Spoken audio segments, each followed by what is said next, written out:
The rain fell in thick gray sheets over Salisbury Plain, reducing the world to a blur of wet grass and distant, shadowy tree lines.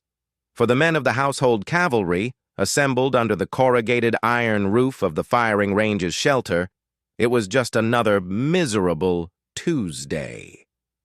They were here for their quarterly weapons qualification, a box-ticking exercise that involved firing the standard-issue SA-80 assault rifle at man-shaped targets from a comfortable static position.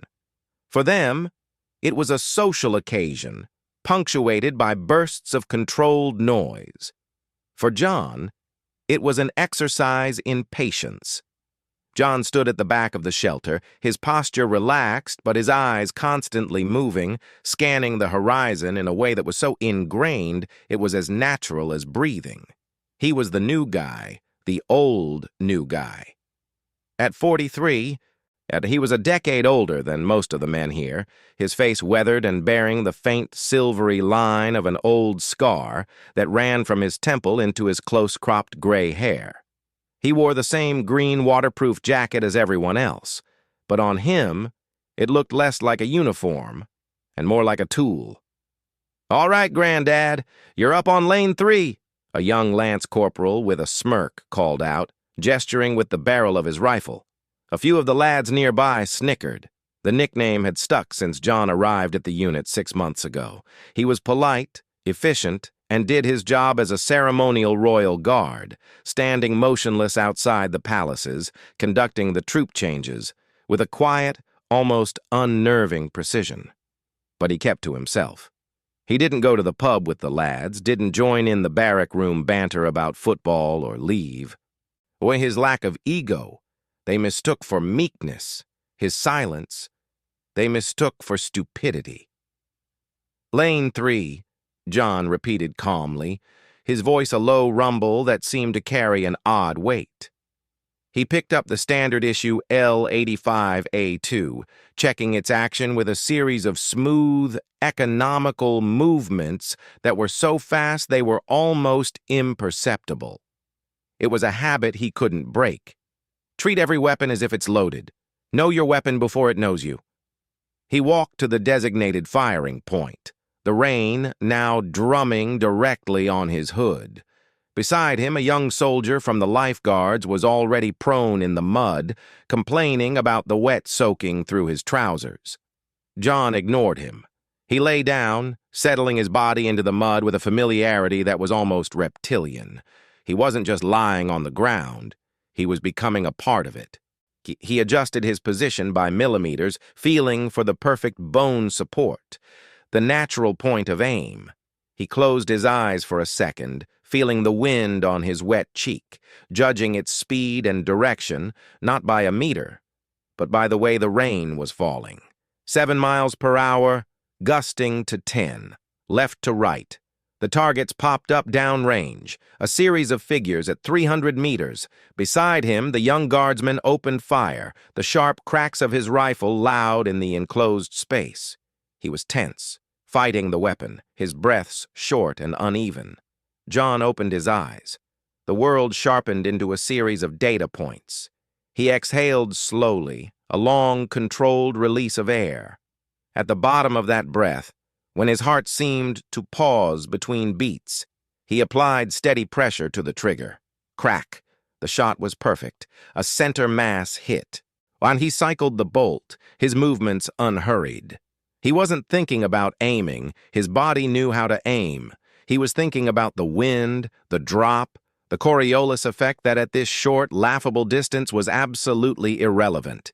But old habits don't die. They just become instincts. Crack. Crack, crack. Each shot was a single, deliberate beat of pure precision. While the others were spraying and praying, trying to get their rounds off within the time limit, John was in a zen-like state of focus. He fired 10 rounds. 10 targets went down. It was a perfect score. "Not bad for a granddad, eh?" the lance corporal from earlier said, having watched from behind. "Beginner's luck. Let's see you do it with the pressure on." He gestured to the pit where the targets were. "They're setting up the moving target for us. Ever hit one of those?" John?" John just nodded, wiping the rain from his eyes.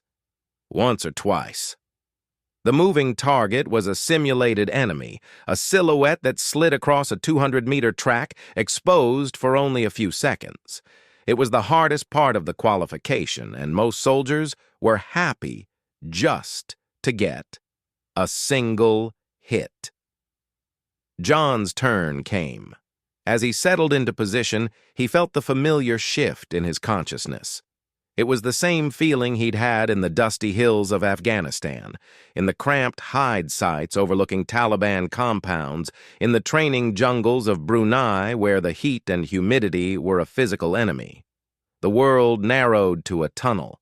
The target wasn't a piece of cardboard, it was a problem to be solved. The target appeared, moving right to left. John didn't track it with his rifle. He led it. He calculated its speed, the distance. At the wind that was now gusting harder, he picked his spot, a point in space where the target and the bullet would arrive at the exact same millisecond. Crack! The bullet punched a hole dead center in the silhouette's chest, just as it reached the end of its run. A few of the watching soldiers raised their eyebrows. The lance corporal's smirk faltered. "Lucky shot," he muttered, loud enough for John to hear. "Right place, right time." John stood up, slung the rifle, and walked back to the shelter without a word. He wasn't there to prove anything. He was there because the job required it. He had chosen this quiet life, this anonymous posting in the London district, for a reason. After 2 decades of high-stakes operations with the Special Air Service, of being a ghost, a precision instrument of the state, he had wanted silence. And he had wanted peace. He had wanted a job where no one shot at him and he didn't have to shoot back. But as he sat on the bench, the rain dripping from his hood, he could feel the eyes on him. The young lions were sensing something was off. The sheepdog had wandered into a flock of sheep, and they didn't know what to make of his quiet, watchful intensity. "Right," the range safety officer bellowed, checking his clipboard. "That's it for individual drills. Now we move on to the timed stress exercise. Buddy pairs, move and cover, 50 rounds. Let's see what you're made of." As the soldiers paired up and prepared for the chaotic, fast-paced drill, John found himself alone. No one had picked him as a partner. He stood apart, a solitary figure in the gray rain, watching the young men who were so eager to prove themselves, completely unaware that the most dangerous man on the range was the one they had just spent the morning ridiculing. He waited, patient as the grave, for the next order. The laughter of the firing range was just noise, but soon the noise would stop, and then they would see. The stress exercise was a disaster in the making, and everyone except John was too hyped up on adrenaline and bravado to see it. The scenario was simple. A 2-man team had to advance across 100 meters of open ground, providing covering fire for each other, engaging pop-up targets that appeared at random intervals and angles. It was designed to simulate the chaos of a contact, to test a soldier's ability to think and shoot under pressure. The first pair went loud. They were fast, aggressive, and inaccurate.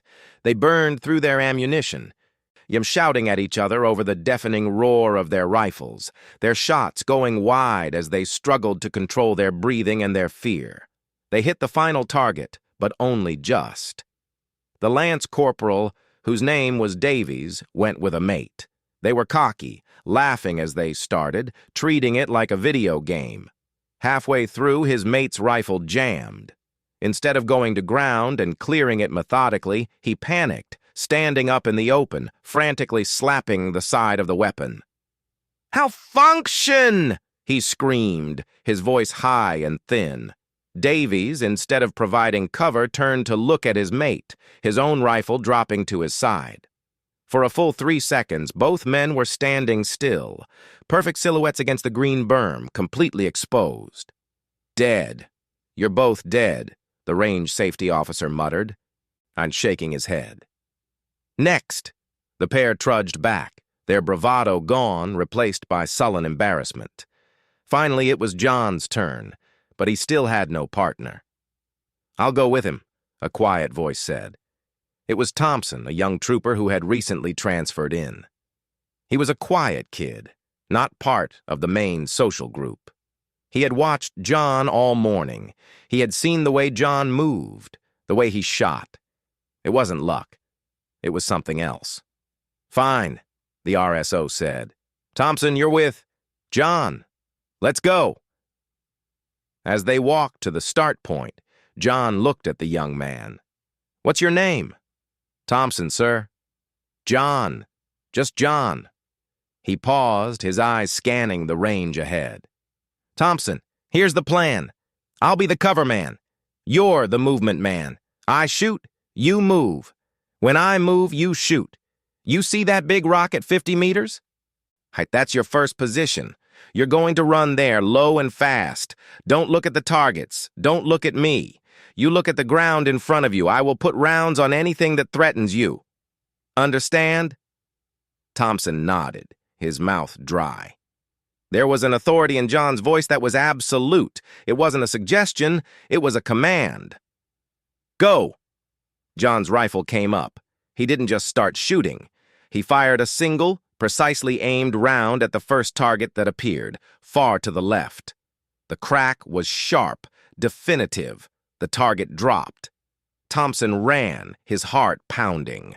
Another target popped up directly in Thompson's path. Before Thompson could even process it, John's rifle cracked again. The target fell. Thompson reached the rock, throwing himself behind it, gasping. "I'm in." "Moving," John said calmly. But he didn't run in a straight line. He moved in a low, fluid crouch, weaving unpredictably. A target appeared near him.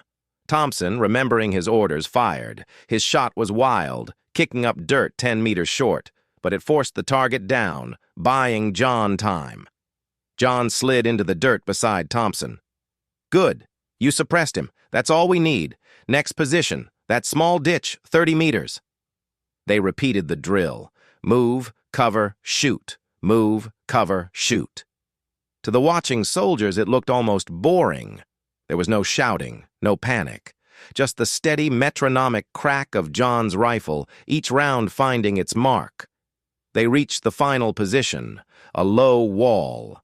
The last target, the most difficult one, was a small, disc-shaped head target that popped up for only 2 seconds at 100 meters. John was reloading. And it was Thompson's shot. The target appeared. Thompson raised his rifle, his sights wavering. He was about to miss. He knew it. "Stop breathing." John's voice was right in his ear, calm as still water. "Stop thinking. Look at the spot. Don't aim at the target. Aim at the spot where you want the hole to be." Thompson held his breath. He focused, not on the target, but on a tiny fleck of paint in the center of the silhouette. He squeezed the trigger. Crack. The target snapped back. A hit. Thompson lowered his rifle, his whole body trembling. He looked at John, who was already standing, calmly pulling the charging handle on his rifle to ensure the chamber was clear. "Good shot," John said. They walked back to the shelter in silence. As they passed the other soldiers, the atmosphere had changed. There was no snickering, and there was only a confused, uncomfortable silence. They had just watched a master class, and they didn't even have the vocabulary to describe what they had seen. They had seen precision under pressure. They had seen a man move through a killing ground with the unhurried grace of a tiger. Davies, the lance corporal, felt his authority slipping. He had to say something. He had to reassert the social order. He forced a laugh. "Well, well, John," he said, loud enough for everyone to hear. "Didn't know you had it in you? Must have been in the cadets or something, eh? All that practice on the weekend with the dads and their air rifles?" He looked around for support. A few of his mates offered weak, uncertain smiles. "Bit of a natural, are we?" John stopped walking. He turned and looked directly at Davies. It wasn't an angry look. It was a look of absolute, unnerving assessment. It was the look a master craftsman gives a piece of flawed wood. It lasted only a second, But in that